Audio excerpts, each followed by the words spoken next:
You're live. Hello. Just testing and make sure that you can hear me. Welcome. Welcome to the life cycle of a Java app from initial deployment to running in production using Terraform and Ansible. My name is Puichi Chan. I go by PC, so you don't have to remember that complicated name. I am a PM for Ansible on Azure. And I'm Mark Gray. I'm a program manager for Terraform in Azure.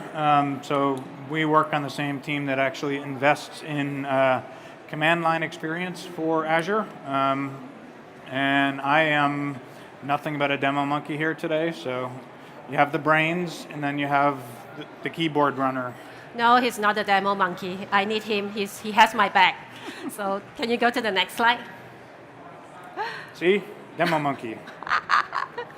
All right, just to set expectation, the Terraform and Ansible PM are not going to fight today. Sorry about that if you are expecting that. This session is, there will be a demo, but it's not about the tools. It's not about, we are not doing intro about Ansible, and we are not doing intro about Terraform. What you will see in the demo is we will use Jenkins for CI/CD. And we are using Terraform for standing up the AKS cluster. And we are using Ansible to configure the AKS. Why we are doing that? Well, it's a common pattern that we see in a lot of our customers. You can be using GitHub Action, you can be using ADO, you can be using GitLab for the CI/CD part. Doesn't really matter. Again, it's not about the tool. We are using Terraform, as I say, we are using Terraform for setting up the AKS cluster and Ansible to deploy, to change some configuration for the AKS. The main point, the key point that we want to make today is if you are doing infrastructure as code and configuration as code, you should be doing it as part of your CI/CD and keep it in the pipeline. So first, some definition of terminology. What is infrastructure as code, and what is configuration as code? I'm not going to read the slide, but as you can see, the common denominator for them is version, as code and version. Hence, and also, by the way, you don't have to choose one. It's not about doing one. You can do both, certainly. Okay. Next slide. Key point. The key point is if you have it, you are doing infrastructure as code and configuration as code, keep it as part of your CI/CD pipeline, and we will show you the demo later. Now, the reason why I'm not going to read the slide, I'm going to tell you a story instead. So earlier in the, about a month ago, we started thinking about what we're going to talk about in this session, preparing for this session. So I was brainstorming with my team, and one of the engineers actually said, why do I need to create a pipeline for standing up the AKS? I will only do it one time. And Mark, didn't you hear about the same remark just a couple of weeks ago? Yep, I did. So fast forward to last Thursday, I just before jumping on a plane to come over, I was doing the testing, right? And guess what? The AKS cluster was gone. I cannot get to my application. So I pinged the engineer. The engineer told me, oh, I forgot to log the resource. And the job to clean up resources ran and killed the AKS cluster. Sounds familiar, right? So it's never a one-time thing. You never know when you need to recreate your environment. And that is why you want to keep it in the same repository. You have a single source of code, and you control everything from there. It can happen to your production environment, something that will break, and it will break. When that happens, your leadership will be asking you what happened. And if you have it in a source control and you have the pipeline, you have all the audit trail, and you will be able to get back to your leadership and let them know exactly what happened instead of going to individual and checking every single machine where your script may be to find out the reason. Next. So I think this part maybe it's better to switch over because it does take some time for the deployment pipeline to run. We will switch. I will turn over to Mark to talk about that. All right, so we're going to kind of talk through what the application looks like, but I'll start by showing you this is kind of a already deployed application, a web app that we've deployed using Ansible, Terraform, and it's a Java app itself. So that is the end result, and we will jump over here to, not my email, but the code. So you can see in Visual Studio Code, and if I increase that size a little bit, is that better? All right, so what we have here is we have a couple of different folders. We have the infrastructure folder, and then the source folder. The source is all the Java goo that you have for your application. Needs to be bigger. Even bigger than that? Someone say, yeah. All right, someone at the back. thank you. Thank you. All right, good? Yeah. Awesome. All right, so you have your source code, which is all the Java source. And then we have another folder here that is all the infrastructure deployment. We'll make a change to the source code here in a second, but what we have, actually, why don't I do that now?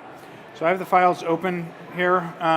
So in that application, you can see that there's a message up at the top here, and we're going to go and change that message and then cause that to trigger the pipeline and get kicked off. So I'm just going to change that to welcome to Ignite 2019.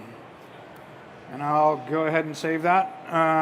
And I will actually undo that change.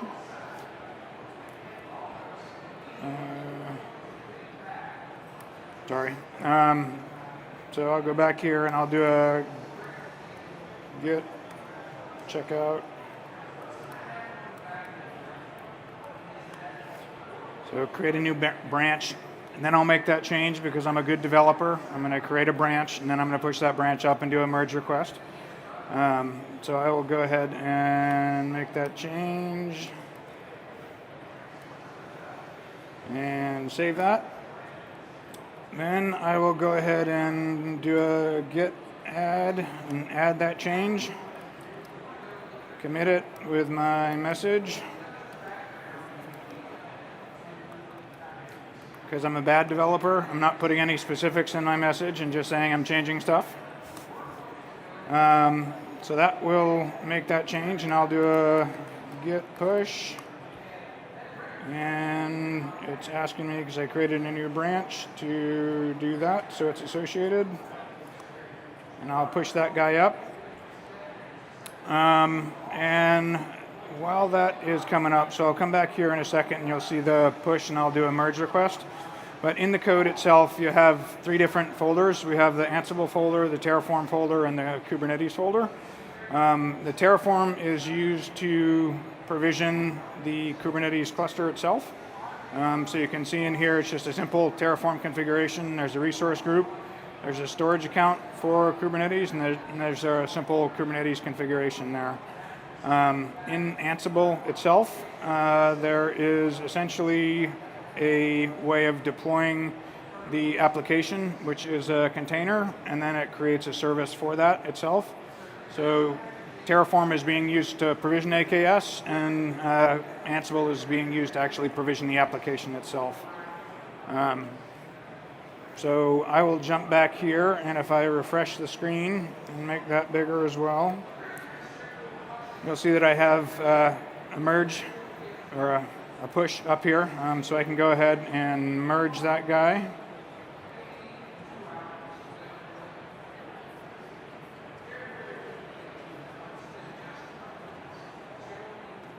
It's trying. It's still thinking. Yep. All right. Mark, What's that? change the base repository. Thank you. And you do need to wait for the, yeah. So give it a second here, and I'll change this to, nope, not that one. Actually, the base branch should be Ignite. See? Brains, monkey. Ignite branch. All right. And there should be only one file that is changed. So now we'll go ahead and we checked over the code and we'll merge that branch. And that will go and trigger our build. So if I come over here and refresh, give it a second, you will see. One more second. All right, why don't we jump back to the slides? This will kick off here in 1 second. Yep, I can do that. Hopefully. Something's... All right, we'll jump back to the slide for now. So remember the story about the AKS cluster was killed? Guess what the developer told me? Like within 30 minutes, I got a response back to him and say that, hey, guess what? The AKS cluster is up again. And he told me, thanks to all the automation work that we have done, I just run the infrastructure pipeline that detect there is a change under infra Terraform, and it kicks off the pipeline that we'll call Terraform to do the, like Mark said, init, plan, and apply, and recreate the cluster, AKS cluster. And in here, we are actually calling the Ansible to configure the AKS cluster as well. What it did is it created the staging and production environment, and then also as well as setting the ACR secrets in staging and production. Did you see the job in Jenkins now? I would like to show them that at least it's... Yep. Yeah, then we can switch back to the slide. All right. Now see. So yeah, what I had submitted the pull request, but I hadn't merged it, so it hadn't actually kicked off. So I actually clicked the merge button, and it actually merged the request and kicked off the pipeline. Go back to the slide. Thanks, Mark. Fine, maybe I should have the clicker. Go to the next slide. So the application pipeline, because Mark there changed the message on the pet clinic, it kicks off the build pipeline that basically is just building the project and building the jar file. After which, we use ACR, Azure Container Registry, task to build a Docker image as well as put the image in ACR. We detect and we what happened to the arrows, but anyway, depending on the whether this is if we have a release tag, we use that to detect if we are supposed to update staging or the production environment. What we did is he triggered when he changed the code. The pipeline itself triggered an update of the YAML file to update the image ID with the commit ID for staging. So we did simplify this part a little. In a production world, in production, you probably want to use something like Azure application configuration, or you want to maybe put your image tag up in keyword or something like that. We did simplify it and update the deployment.yaml and service.yaml directly here for this demo. Now, once because Mark, can you go to the next slide? Okay, because the deployment, because we update the two the configuration file, so we detect the update in there, and hence GitHub will push the will actually trigger another pipeline, another job to actually call this other job to run the Ansible playbook to basically apply the deployment to YAML. And in there, we are actually using the Kubernetes module in the Ansible playbook to do that. Next. Yeah. No, go back to the... Yeah. So I think everything is done right now. We can go ahead and see Pet Clinic and see whether the...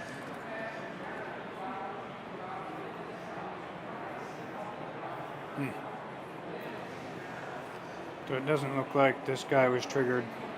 Did it trigger?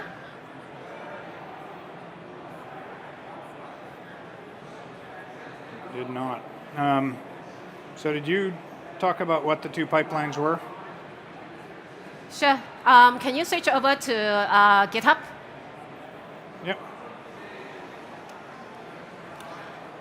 or VS Code doesn't really matter. But if you look at this is the Jenkins file, as this is actually all the codes there that is doing the init, plan, and apply for Terraform. And at the last step, if you go to the bottom, it is actually calling the Ansible playbook to set environment, as I say, setting up the staging and production environment, as well as creating the ACR secrets. Now, let's take a look at the deployment pipeline. So go back to, Oops. the build is already done, so maybe the deploy.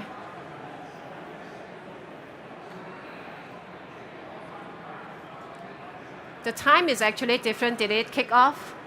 It did not, no. Oh, okay. Do you want to show the video instead then? We did record the video. Sure, yeah.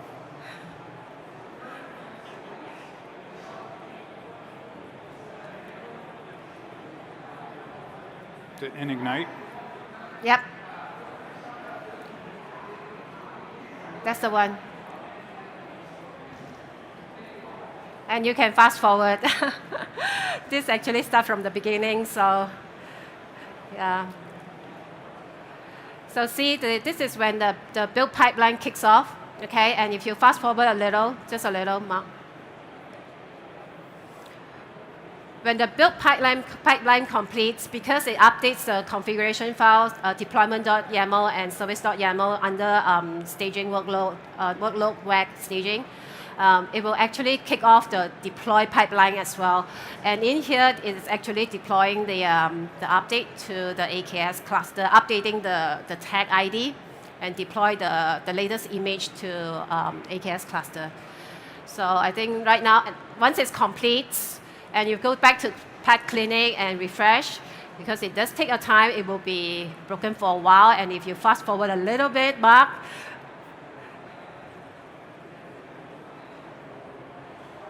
Yep. oops. There we go. There, welcome to Ignite, it's updated. Now we're going to go ahead and simulate the what if, right? What Mark did there was just updating the message. So what if you actually have a bug, and we're going to simulate rollback.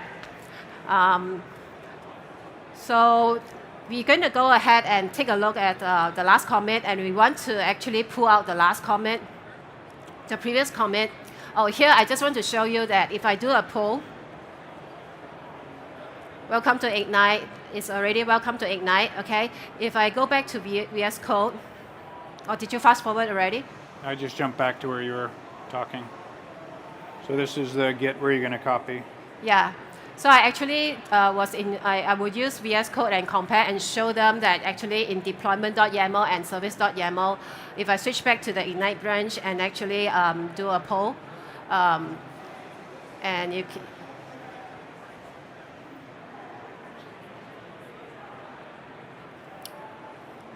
message is updated, and as well as the image tag is actually updated to the last commit. Okay. Same for service.yaml. Okay. Right. So what if I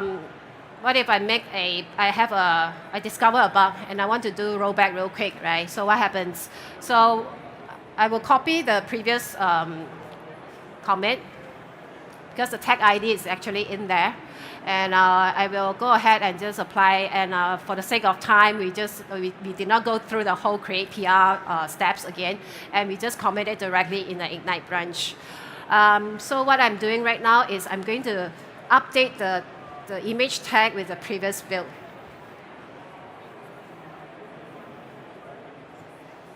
And once it's updated and saved and committed, the deploy pipeline actually kicks off immediately. The reason why is because in the Jenkins pipeline, we are actually controlling the execution and say that if the commit message match this pattern, I'm not going to go through the build step, and I'm just going to jump that step and just deploy it directly to the site and essentially roll back and give the developer time to debug and fix the issue.